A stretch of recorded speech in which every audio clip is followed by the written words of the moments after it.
But the point is that I just think that not believing in creation is illogical. I really do. And I pointed out the workings of the brain. How well, I know very little about the brain. I know enough to know it's very complex uh, entity with a lot of components. It's very intricate, integral, minuscule, almost atomic level components, like these synapses, these electrical discharges the brain puts out. It's a mystery. It really is. It's a mystery. And but a brain surgeon knows. Well, we know where some things are located in the basic boundaries, but it's very intensely complex and technological. Basically, it really is. It's obviously designed. And so, when I point out that humanity wouldn't have, one stitch of technology, not a hammer and nails, and certainly not toys roving around on Mars, okay? So, and any technology, in the middle, we're not going to have anything at all without first having had a brain.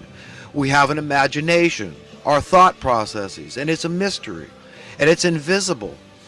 And these things, no matter given, quadrillion years, given infinity, these things aren't going to assemble themselves by happenstance. There's got to be a reason. There's got to be some motivation. And there's no logical ways one can say, well, it doesn't make sense. The brain, in order to make itself, would first need to have a brain. You see what I mean? So there's always going to be this mystery. Science opens one door, and then there's a whole bunch more doors staring them in the face they need to open and explore. So this thing is big, this idea of eternity, this idea of a universe, not knowing the boundaries of the universe, not knowing the origins of God, but saying to ourselves, wow, we are part of this thing, understanding that we are expressions of this Most High God, and God's just doing what he wants. He's just having fun. Okay, basically that's it. Maybe that's the whole story with the dinosaurs. It was, it was a start, and he was doing something. He was enjoying himself. He's the potter. Again, he can give life, and he can take life, and he puts that life in a safe place. It's a very powerful force, this thing we call life, that ability. And it's thinking about this stuff kind of makes my head reel. But it's pretty cool when you think about the fact that in our one galaxy alone, the scientists suggest there's over 500 million habitable planets. That's a lot of habitable planets. That's a lot of real estate. So when I got to hear these elitists, meet in Paris recently, these people, these climate change people who say humans and creating CO2 is responsible for the destruction of the earth, and we're the good guys. We're going to save the earth. They're stepping up, with this carbon tax, going to raise our cost of living again because they say, like Obama in Africa, well, everybody's can't expect to drive, don't expect air conditioning because the earth will boil over. Literally, those are about verbatim what he said. So these people are huge hypocrites. While they fly their private jets, we can't instinctively, we know these people cannot. It's untenable. They cannot get their way. It's not right. It's wrong, and it's illogical to allow these people to persist forever. And they're going down sooner or later. Eventually, they're going down, and that's scientific. It's like Isaac Newton's law of what. For every action, there's an equal, though opposite, reaction. And it's been a long time coming. These people have to go down. And they will go down. And it's not going to happen in my time or your time or anybody else's time. It's going to happen in God's time.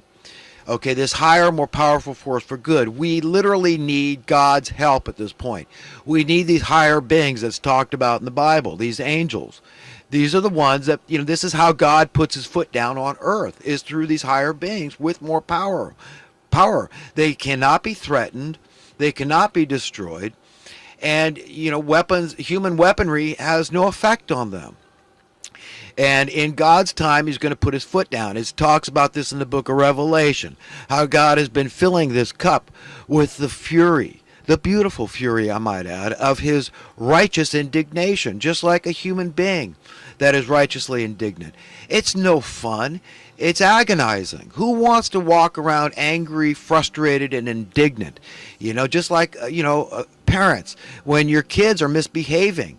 It doesn't matter. You got you just have 7 billion kids, and if 6.9999 billion of them are being good, but that one little stinker class is bullying the others and causing mischief relentlessly, you are going to, at some point, you're going to say, no, I'm going to mete out justice. My name will be vindicated. You can't say I acted arbitrarily, with hubris, impetuously, or any other way to besmirch my character. The name of God will be vindicated, and he's going to do it in his time by showing great restraint, great patience. But that day of judgment is coming, the day of reckoning, and has comeuppance for these evil people that have been ruling our lives, distorting our perceptions and our paradigms and our realities, and causing us endless invented miseries. Because life is hard enough just being human. It's hard enough to face the cold, the heat, the hunger, the pains and aches, the diseases and sicknesses out there, the accidents, the natural disasters. It's very tenuous, and we're very vulnerable. Well, I just want to end with a word of encouragement to everybody. Keep fighting the good fight, hold your head high, and just understand that the good guy is going to prevail. This always happens through history. The difference now is that this is the big win, let's say. It's gonna turn out like it did in the show, the classic It's a Wonderful Life. I love the piece David Knight did recently on that. If you get a chance to watch the Alex Jones channel, I think they replayed it in the Friday or Thursday show. But anyhow, keep your head up, fight the good fight, tune into the spirit of truth, and you'll have no problem. We're being loved constantly, incessantly, and it's important to know that. So our strength and our encouragement and our comfort is coming from above. And we all have equal access to it. And we can stand because he will help us to stand. We can fight this fight even though it looks like a losing battle, because he gives us the wherewithal to do that. So anyhow, the best to everybody out there, and have a great day, and we'll be talking again soon.